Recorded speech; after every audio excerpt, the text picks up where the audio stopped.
I have been very fortunate in that I work in the autism field and have for about the last 20 years, and I happen to be from Huntington, West Virginia, which for a very long time, although if you were to Google Huntington, you'd find we're number one in lots of things, a lot of things that are not very good. I could list them, but I won't. I'll let you look that up. But one thing that we have been known for is we're often referred to as the hotbed for autism. And I've been very lucky to know Dr. Ruth Sullivan for about the past 20 years and have been, someone said sometimes they're speechless in front of Dr. K. I sometimes feel that way with Dr. Sullivan.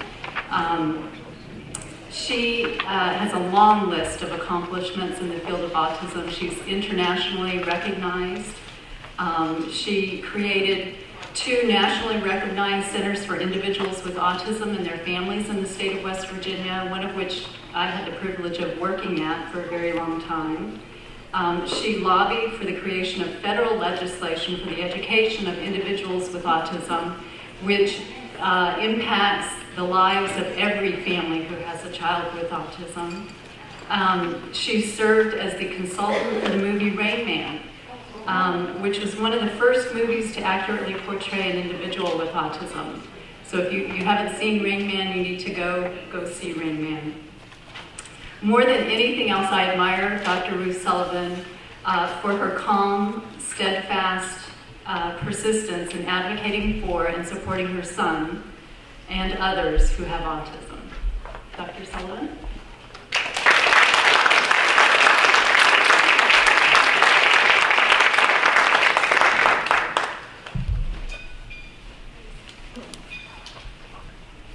It's always a pleasure to hear Jennifer. She has been one of the moving forces of the Autism Training Center at Marshall University all these years. We're very lucky to have her. And I'm very happy to be here today. I feel as though we're joined at the hip because your history, even though it's short, is so much like ours. As I was preparing this talk, it's amazing how you've gone through some of the same things, although not with the kind of problems we had to put up with, not as severely. And I mean, your problems are not as severe as ours. At least people can spell reading disorders. We used to have to say it's not. Yes, my son draws well, but it's autistic, not artistic. It's been a long road, sometimes a hard road, a fascinating one. We could not have been given a more exciting handicap to work with in all these years. I like what I saw on the outside of the cover of what I'm supposed to be presenting. It says, getting out of our neighborhood. What do other parent advocates have to teach us about effective authoritative activism? And this is what got my eye. How to avoid pseudoscience and fight misinformation. Because you're getting some of that too. In a smaller dose than we got, but you're getting it. How many of you have felt that? Just about all of you. So a lot of what I'm going to be telling you, and I was saying to Jennifer last night, when I was given this assignment to talk, I thought, yeah, that'll be fun. I have a lot of connections with that kind of disability. How am I going to do this? Except talking about myself for 45 minutes. Well, it turns out that you're going to be hearing an awful lot about me and what our group was able to do that sort of reflects, or you're reflecting what we have done in the past. You're going to have to go through some of those things you already have, except you'll run up on us. You have so many more things to help you than we do. Email is one of them. It's incredible. So, I might just stop. What time do I stop? You want 45 minutes? And get back on time? Okay, I'll work at it. Lower the microphone. Is this better? Yes. If I fall away from the mic, please just raise your hand. I'll know what that means. Well, I thought we'd start in the beginning. Thank you, you read your Bible. I thought I'd start with my own personal connection because, of course, that's how I got into it. Joseph is the fifth child in our family of 7. I had been a public health nurse. I come from a family of 7. I'm the oldest of 7. I had 7 children. And I did public health nursing, held child clinics, and thought I knew something about children. Till I got Joe. Now, Joe was normal as far as anybody could see when he was born. He turned over. In fact, he was very good at it. He sat up early. He walked early. He had excellent motor skills. We used to call him our little resident monkey. He had some words at 10 months that were advanced for a 10-month-old. But in my 18-month journal about Joseph, I wrote something like this. He's not talking much anymore. He now screams more than he talks. He seldom sleeps through the night, keeping the whole family up. With a family of 7, nobody has private bedrooms, as you can appreciate. So he's sleeping with other kids. Daddy has to go to school in the morning and teach. He's a professor. Of course, Mom was at home taking care of the house and the kids. So I would take Joe to the end of the house. Luckily, we had one of those long houses where the bedrooms are here, the kitchen and living areas are here. So we would walk to the other end of the house to hear Joseph screaming. It was a scream like I had never heard. In fact, it was like a scream that I had heard in the mental institutions when I was doing my work in nursing. It was very scary. It was like nothing I had ever seen. So we're living, as a public health nurse, helping to do physicals with the children, holding child care clinics in various parts of their parishes in South Louisiana where I was. I knew there was nothing physical. I didn't think it was a physical thing. Whatever it was probably a mental kind of thing. So there was no child psychiatrist in our city. The nearest one was 60 miles away in Beaumont, Texas. But he came and held a clinic in Lake Charles, Louisiana, my town, every month. So I signed up for an assignment and went to see him. Nice young man. Steady eye gaze for a psychiatrist, and was very upfront with whatever questions I had, and I didn't have many. I didn't have enough to ask questions about. So I said to him, he said, autism. What's he going to be like? And he said, he'll be a little odd. Little did I know what a little odd meant, except what I was seeing. So we moved, that summer, we were moving from South Louisiana to upstate New York. You can imagine what that was like. And as soon as we got settled, which was not until after Christmas, I decided to start looking for psychiatrists and our pediatricians first in our town. The first 5 pediatricians, and I went to 5 pediatricians, all told me the same thing almost as soon as we sat down, autism. I quit looking for a diagnosis. And all of these child psychiatrists had trained with Dr. Lee O'Connor, who wrote the book on autism, who gave autism a name. So they had all been at Johns Hopkins. One of them, however, was a psychiatrist who believed the Freudian theory of behavior. So as I was leaving the office that day, she had watched Joe and looked at Joe. I said, Joe, of course, is a screaming machine being held by a strong psychologist who helped me brought him to the car. We would put him in the car, and there were no seat belts in those days. And I rolled up all the windows so he wouldn't jump out as we were rolling. And I said, I sure hope you can help my little boy. He said, I get mad every time I say this. He said, there's nothing wrong with your little boy. You're just an over-anxious mother. Have any of you heard that? So now I know that I've got things to do. Now the psychiatrist who said that I was an over-anxious mother wanted me to come to a meeting, and I understood right away what it was. She wanted to get together a group of mothers, and we were going to talk about our problems. Well, I knew what she was doing. But I went to the meeting, and when she passed around a piece of paper, I substituted mine, and all the names and addresses of the mothers got on my list with their telephone numbers, and I never saw that doctor again.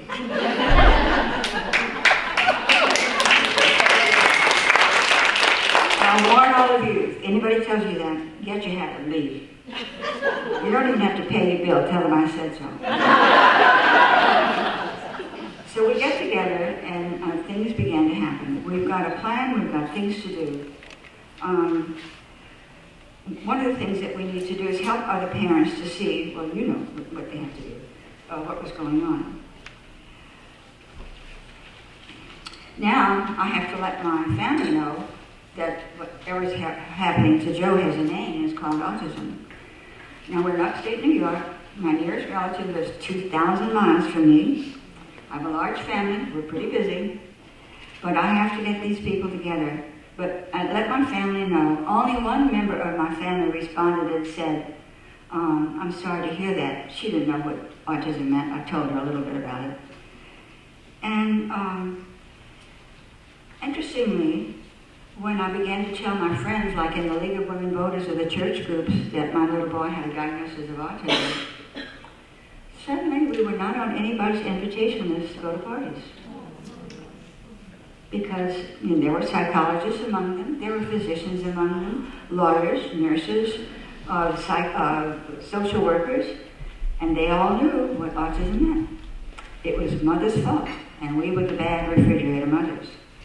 So now we didn't even have a social life. But believe me, I'm getting busy with my organization. My sister-in-law, who lived on Long Island, sent me a note. You didn't make telephone calls in those days. Only for deaths and births did you make telephone calls. We still knew how to write letters. She wrote and said that she had been listening to the radio in New York City, and there was a man on the radio doing a program on something called autism. I'd just given her the diagnosis.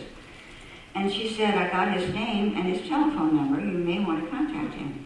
So I telephoned him. I didn't write, I telephoned him.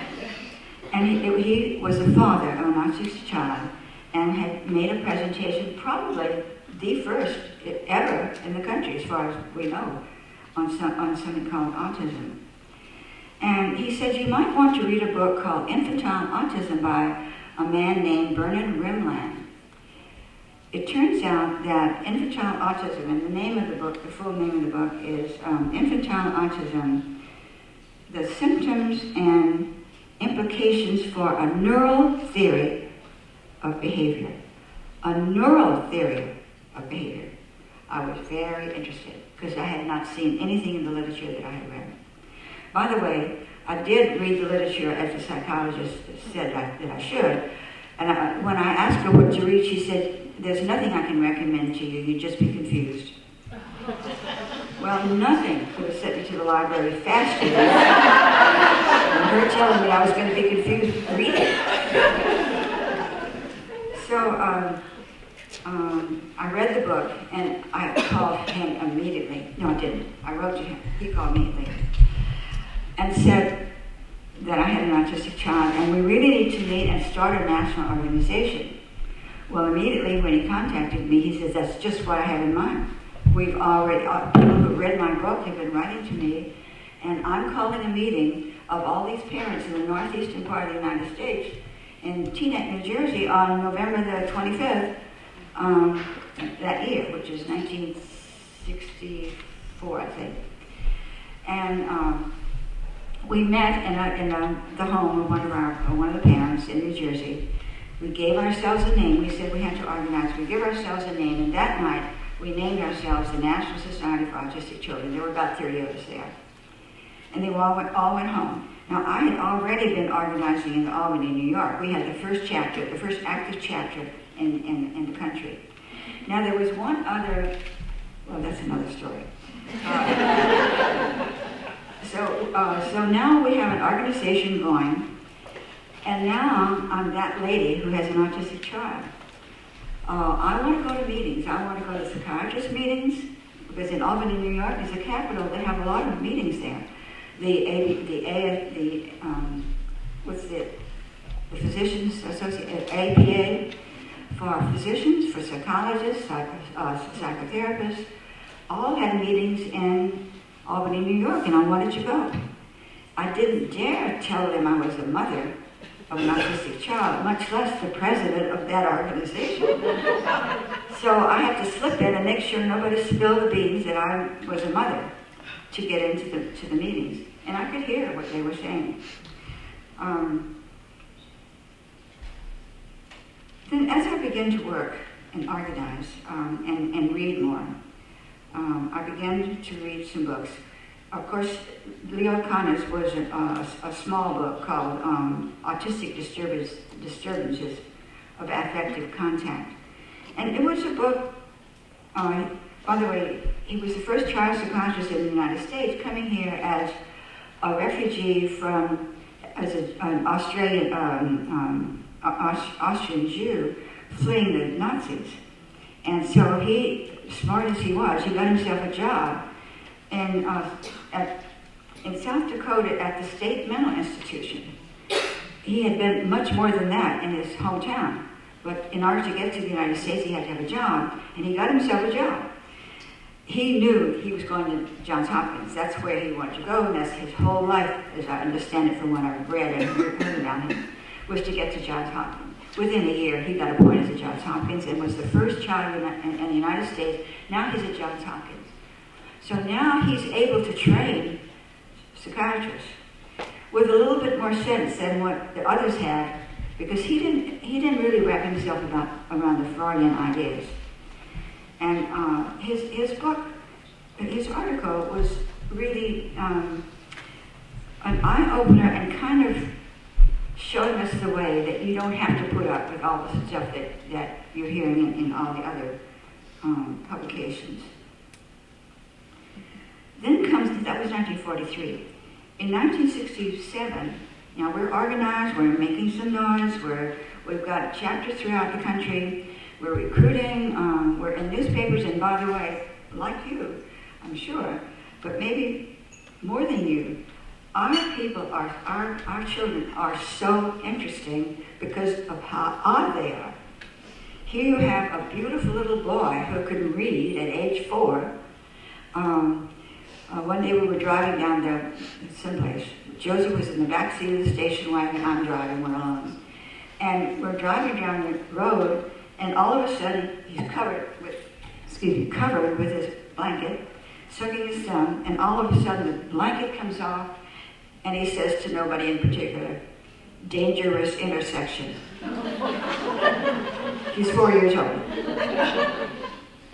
There were always little things like that I'm sure you have them too, but when your kids don't talk or have very little language and they come out with a dangerous intersection, and by the way, he knew how to spell it, because he would go home and draw pictures of the dangerous intersection and put dangerous intersection on the sign.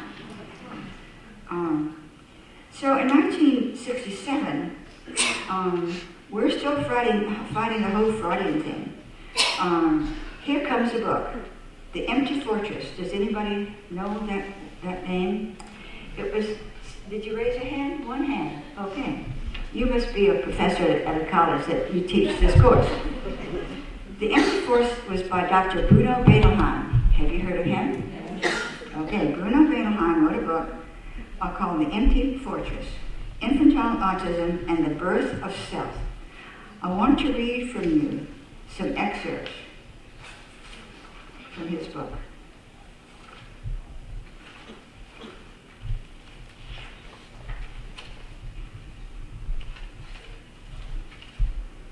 Very well organized here.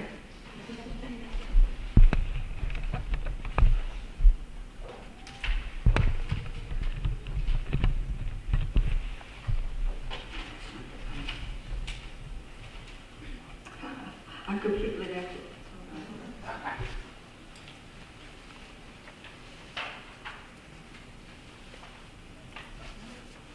Too bad.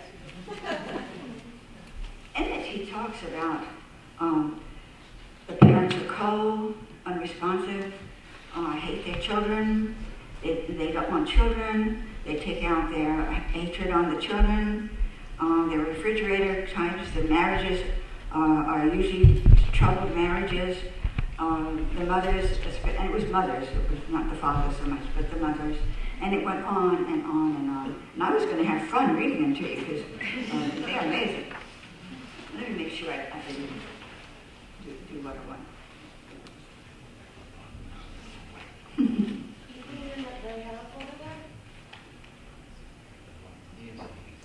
very much. I hope I did. Empty. Okay. Well, you're going to have to read for yourself the article that he wrote about constantly talking about how terrible these parents were.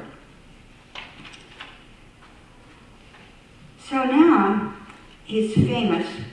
Bruno Bettelheim did spend some time in a concentration camp as a Jew during the war, and had connections when he got out. He bought his way out. As I understand it, in the concentration camps, you could buy your way out if your family had money. He bought his way out, or his family did, and he came to the United States and went to the University of Chicago and applied for a job, saying he had had all kinds of experience in working with children. And when the University of Chicago started off at school for autistic children, which was the only school at the time specifically for autistic children, he applied to be the director, saying that he had had a tremendous amount of experience with this kind of child, and gave all kinds of things that said how experienced he was. When asked for documentation, he said it had been lost during the war.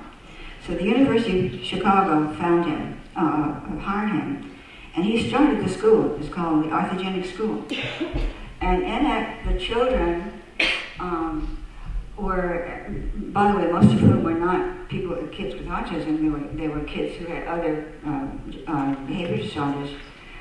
He put a huge statue of a woman in the courtyard, and he said to them, to the autistic kids, "You beat, spit on, urinate on this figure because this is a figure in your life who has made you autistic." Later on, after he died, some of the people in his staff told some stories about him that made you believe he could say that.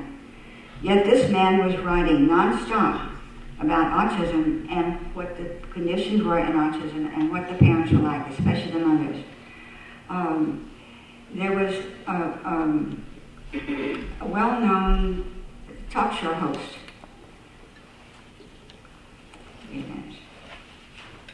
And he would bring him on almost monthly. I was then the president of a new organization called the National Society for Autistic Children, with all of about $9.85 in the treasury. And I would call the station that was having him on and say, "Could we have some equal time?" And I got not even a return phone call.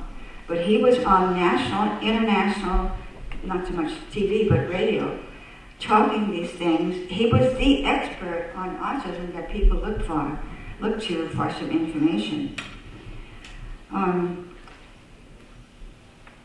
One of the things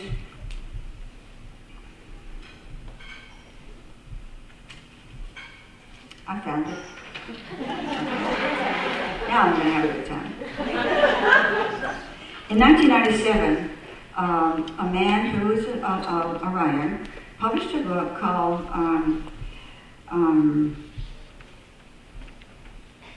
A Biography of Bruno Bettelheim by Richard Pollock from Chicago. He did immense amount of research. Bettelheim had committed suicide by then. He committed suicide in the early 1990s. This is in 97. Richard Pollock had gone to Bettelheim's hometown back in Austria and interviewed people who knew him. He did get a degree from a university, a graduate degree, but it was in aesthetics. And when he said to the University of Chicago, which Richard Pollock went to the University of Chicago, looked at all of his applications and his background. During all the times that he was supposed to be treating autistic kids, he was managing his family's lumberyard. This man was a fraud. And he comes to the United States. He's bright. He's from Austria. That's where psychiatrists like to be from in those days. and he was available, and they were doing him, he's a German Jew, and they were taking him into their arms in the United States. I wrote a review of Richard Pollock's book, and the name of my review was Enemy of Mothers Unmasked, and I'm going to read to you from it. Richard Pollock's recently published, meticulously documented biography of Bruno Bettelheim exposes to the harsh light of truth the real man, a brilliant and clever charlatan who deceived, lied, cheated, plagiarized throughout his career. And I have been brought to court for those statements, by the way. Pollock's report of physical and emotional abuse of the children under his care would today make Bettelheim liable under the child abuse laws. The revelations came at no surprise to the parents of autistic children, especially those with children born before 1975. He reigned for 30 years as the world's leader in blaming parents, especially mothers, for causing the child's autism. Bettelheim gained his reputation as a psychoanalyst child therapist and was the director of the University of Chicago's Orthogenic School for Emotionally Disturbed Children, which included a few with autism. In his prolific writings, free of analytic jargon, were published mostly in the popular press. And notice, mostly in the popular press, avoiding the peer review of professional journals. And he was very popular and reached a large U.S. and international audience. His name on a conference program guaranteed a good attendance. He was a popular guest on talk shows, most notably ABC's Dick Cavett show, that's what I wanted to say, whose host seemed in awe when his famous guest made an appearance. I was INSAC president at the time, and my telephone calls were nonstop, and letters that I request equal time, which of course was never given. For 10 years, Bruno Bettelheim wrote in Ladies' Home Journal. His name was a household word in this country. His theories had wide newspaper, magazine, radio, TV, professional journals, definitions and dictionaries, encyclopedias, professionals in psychiatry, neurology, speech and language, psychology, pediatrics, social work, education, nursing, and even the extended families of those professionals. The word was out. Mothers caused autism. Bettelheim's influence was everywhere. Now, I think I can safely say you don't have that now.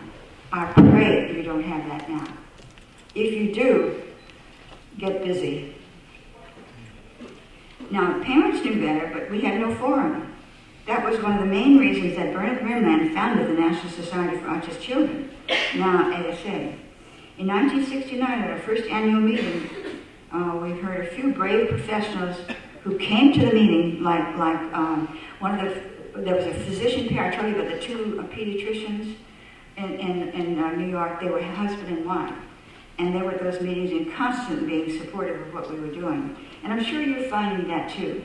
Those of you who are parents, you know this room is full of wonderful professionals who take the time to come to this meeting and help you.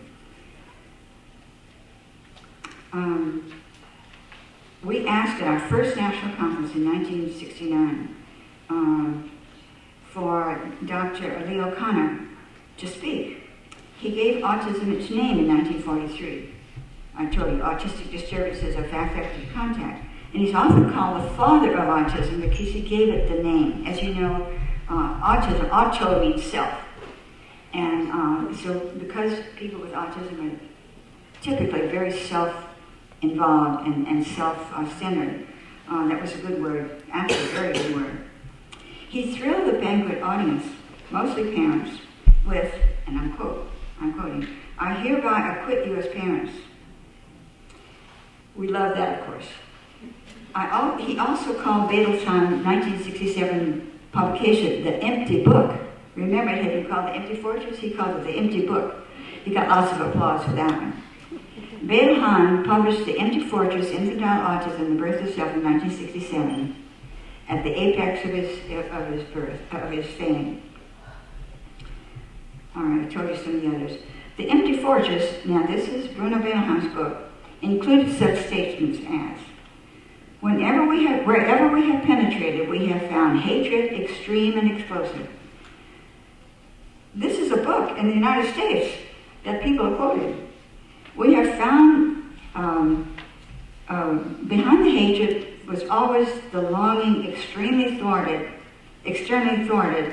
so as to keep it from coming to awareness in unbelievable pain. Autism is not an organic impairment, but the child's evaluation of the condition of his life as being utterly destructive.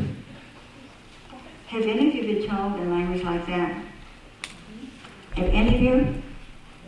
Some of you shaking your head. I really am sorry for that.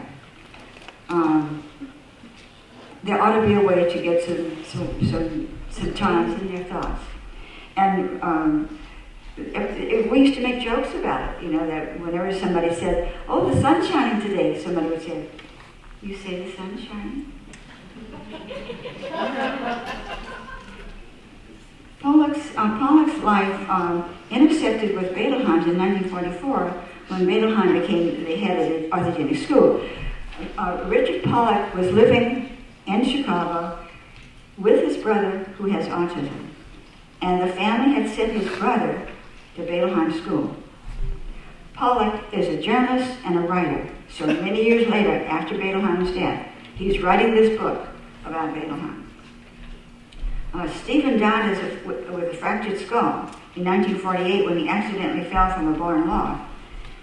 Later on, when Pollack is going to interview Beetleheim. Now, Beetleheim doesn't know what the mindset is of this author. So he made an appointment, he saw him. He had never met Beetleheim. He said he was astounded when the world-renowned defender and spokesman of the mentally... This is what he was called, Beetleheim. World-renowned defender of and spokesman for mentally wounded children. Angrily attacked Pollack's father. Because his son, Pollack's brother, had died of an accidental death. And Beetleheim is telling Pollack, angrily attacked his father's, he said, your father's simple-minded chenille, and he called Pollack's mother almost entirely responsible for Stephen's problems. He then told Pollack that Stephen committed suicide, which Pollack knew was not true. He now understood his mother's complaints, which he had tended to dismiss before, that Beetleheim hated parents. So Beetleheim at age 66 left the earth. I'm sorry he had to die, but I'm not sorry he's gone.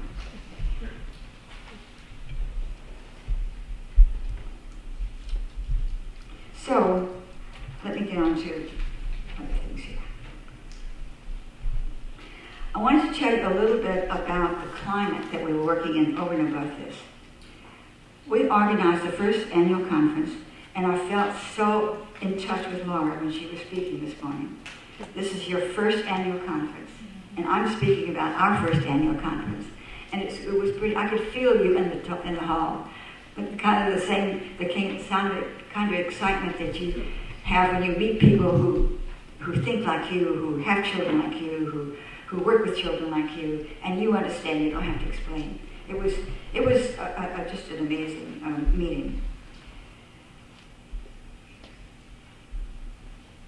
So we're in this climate now. The assassination of our president happens. And now we're in, when was that? 1960, what? 63. 63? 64, I think it was. So now the Congress wants to find out why people go berserk, why people hate so much that they are willing to kill a president or kill anybody. So they set up the Joint Commission on Mental Health for Children. and this was unanimously passed in the House and the Senate. And so they set up this commission. Well, my name was out there because that's one of the things we had to do is get your name out there. So I was invited to join the commission. We met and were handed a thick report, which was a preliminary report of the Joint Commission report on what they are recommending to keep children healthy, mentally healthy. It was a thick book. We were to take it back and show it to our organizations and see what we thought about it. There was one line in the entire book that says that mental illness was possibly caused by something that was not psychological, that was organic. One line. And that was by a Yale professor who was part of the conference. So, as they told us to do, I circulated that to every chapter in the United States. At that time, I think we had about 25. And I asked them to please not just read it, but to study it and tell me what you think about it. Every one of them caught pretty much what I said. All the recommendations went like this. And the main recommendation was that we establish in every state and every major community advocacy offices. This advocacy office was to help people search for services. Well, that's the whole point. We all knew how to search for services. We all knew there were no services. What we needed were services, not another advocate to tell you you need services. It was so clear to us what was going on. So now we all get together, the big organizations, the American Physicians Association, the American Psychological Association, all the big organizations that have been organized for many, many years now have a Washington, D.C. office and lobbyists in the Congress. They only have, our organization has only me, but we have something down. All of our chapters responded. All of our chapters said we could not accept those recommendations. So when it was my turn to speak for my organization, I and one other organization in that room, there weren't quite as many as there are here, maybe 35 or 40 national organizations, only two of us disagreed what was said. The other one was the NAMI, the National Association for the Mentally Ill. So the two of us were alone against this entire professional group saying they were going to accept this. So all the others went home. Oh, by the way, shortly after I gave my presentation, and then there was a recess. We took a break. Out in the hall, 3 of our national board members come up to me and resign on the spot. So good riddance, but that's how effective they were. But we were able to get some help along the way. At that time, we had just moved to West Virginia, and my first trip to Washington was to see our legislator called Ken Heckler. He'd been a legislator, he'd been a representative for a long time, a very good human being, very smart. You know him, don't you, Jennifer? Very smart, into everything. He was noted for riding around the state in an open Jeep. That's how he campaigned. And said he would help in any way that he could. And I asked him if he could help me get an appointment with a senator. So he did. Got on the phone and called a senator friend of his, and I went over. The senator friend was from Chicago, didn't know Bettelheim, but he said, I have a friend who has an autistic son. Now this is 1969. And already a senator in the Congress of the U.S. knows that there's something called autism, so there was hope on the horizon. By the way, to get back to the Joint Commission on Mental Health of Children, they published their booklet, which is about this thick, no telling how many hundreds of thousands of dollars that cost. And we protested, and nobody's ever heard about the book ever since. I never saw it quoted anywhere. I never heard any use of it at all. It's sitting on somebody's shelf one of these days. I'll find it. So the senator from Chicago was able to get me some contacts with the departments at NIMH. And NIMH, to their credit, and Dr. Ensel's credit, there already had been a department set up sort of temporarily to address the kinds of people we were interested in, people with autism, people with other kinds of psychiatric, what was called psychiatric disorders. And we wanted to have our first national conference, and I asked for some money. We got it. I think we got $35,000, which was a lot of money in those days. And we had only 3 months to prepare. Over 300 people were at our conference. It was the first national conference. And one mother came with her nursing baby, had driven from Phoenix, Arizona, to get to that conference. So you can see the passion already that's forming for this organization.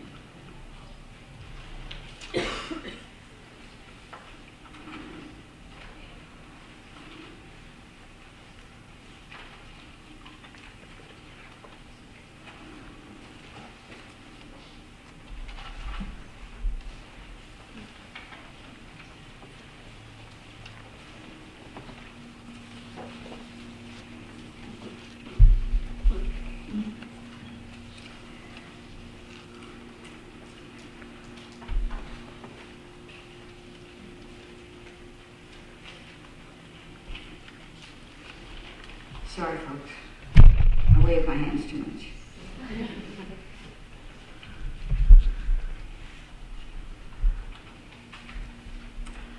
I wanted to tell you a little bit about how we started in our state, in West Virginia. West Virginia has more autism first than any state. Although, and there was only two states that had autism in its state law. We were the first ones to have it in the state law. That's not true. We were the second one. The first one was California. But California's state law that mentioned autism was to specifically exclude autism from the state law. So West Virginia was the first one with positive inclusion. What we did was to start organizing parents, first in Huntington, in our area, and then pulling people from all over the state. And I had worked on federal legislation and federal appropriations. I had worked on state legislation. I had worked on local legislation and appropriations, but there were still no teachers in the classroom that knew very much about autism. There was one class in our county with a teacher who had 5 or 6 children. I was telling Jennifer about this last night. That's why we moved to Huntington, because when my husband was looking for a job there, that he was invited to take a position, I said, well, find out if there's any autism activity. He said, well, there's a classroom in public schools. So we went there because instead of Massachusetts, who had offered more money to my husband but didn't have school, that teacher intuitively knew how to do PBS. She knew how to work with kids. She was striking in what a good teacher she was. She had a bachelor's degree. She didn't get any special training in autism, but she knew how to do positive behavior support.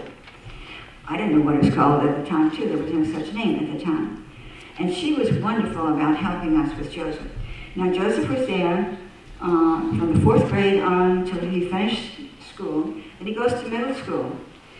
Now, there's no early Atkins in the middle school, so we have to try to find somebody. We found somebody. Now, all through school, luckily, our school system helped us and other parents get some good start in our school.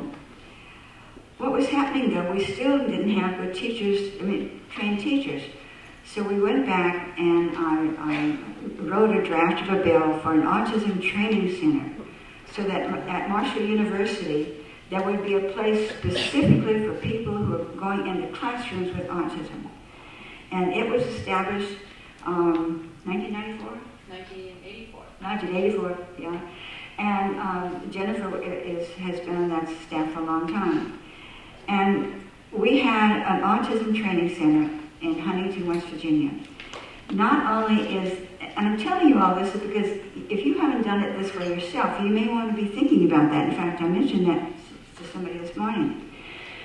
Get yourself involved with the university and find what department in the university would be the one most likely to approach to get your people on a specific teaching course, so that be teachers who know how to work with the children that are the people that you're the most interested in. Because I suspect there are not a lot of you who have people in the schools or in the community who know a lot about eating disorders. How many of you found one without looking very hard? Nobody. So you've got some work to do. And it's amazing how interesting it is to people who are looking for new things in their curriculum. For instance, right now, the Autism Training Center is a star at Marshall University. They have conferences like you.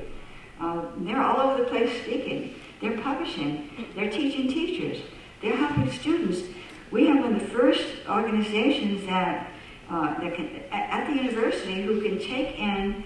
Now, they don't take in somebody like Joseph. He's more of a classic autism, my son. They can take in the ones that are now called Asperger's, the higher functioning ones. And by the way, that was fairly new to us. That when we first met Temple Grandin, that Temple was diagnosed with autism, but she could speak. And that was a different kind of autism than most of us had, because at first, as with any syndrome, it's the most classical part of the syndrome that you come together on first, because those are the characteristics that are more solid to say, well, I have a child who, and name all these things, and the other person says, my child does exactly the same thing. So that's easy. But once you come together and begin to get more and more people, because now it has a label, and you begin to see other things like, well, he graduated from high school. No, he had a little behavior problem, but early on, I don't know if it's still done. I knew that the people on the staff at the Autism Training Center would just go through the halls and listen to people lecturing to see, did they pass the test? Would that professor might be interested in taking somebody into a classroom?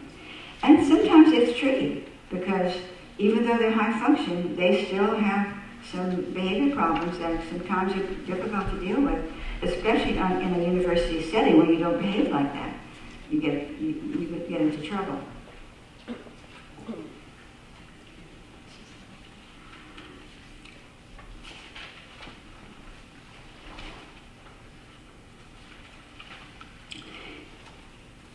Sometimes it's hard to know what to leave out.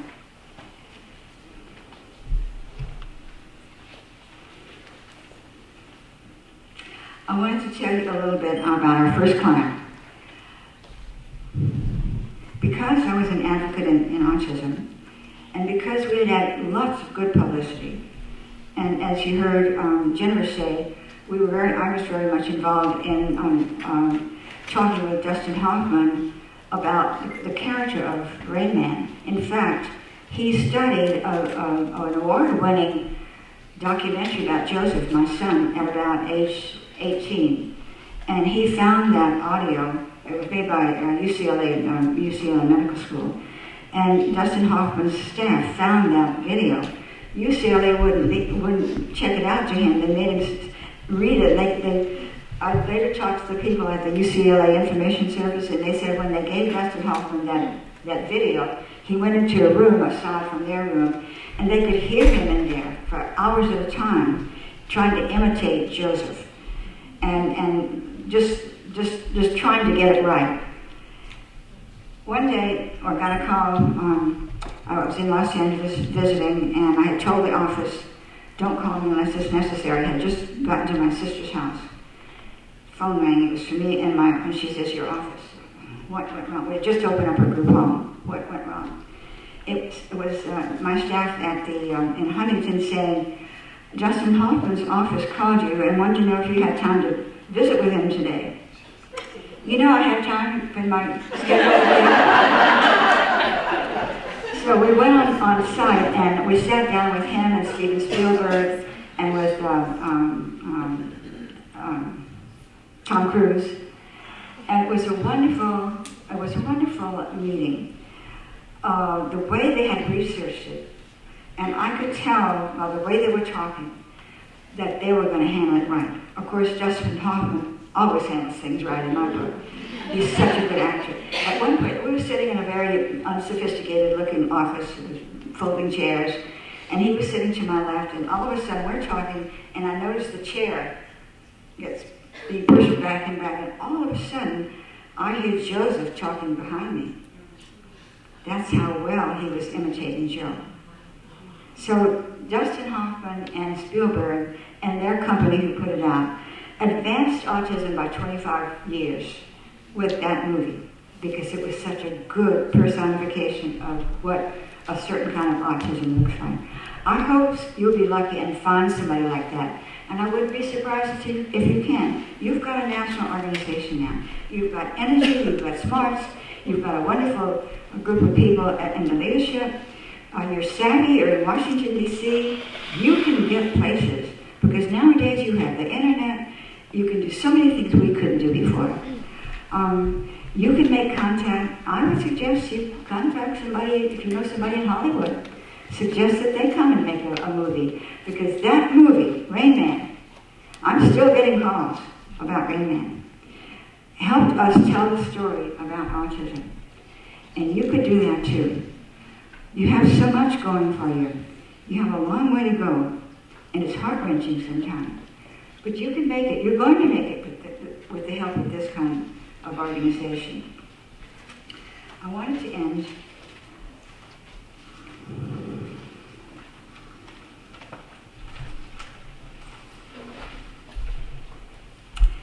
one of the first parent authors was Clara Park. She wrote a book about her experiences, and at the end of the book she talks about the efficacy of consumer organizations. And her book is You're Not Alone. You might want to read it, by the way, and just substitute eating disorders for autism.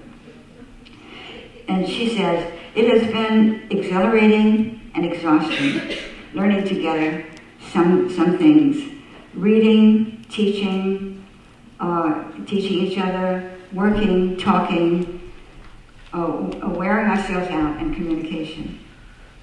So never doubt that a small group of thoughtful, committed citizens can change the world. Indeed, it's the only way that change ever comes about. That's my favorite from Margaret Mead. And the other one is this: we cannot direct the wind, but we can adjust the sails. So I say, anchors away.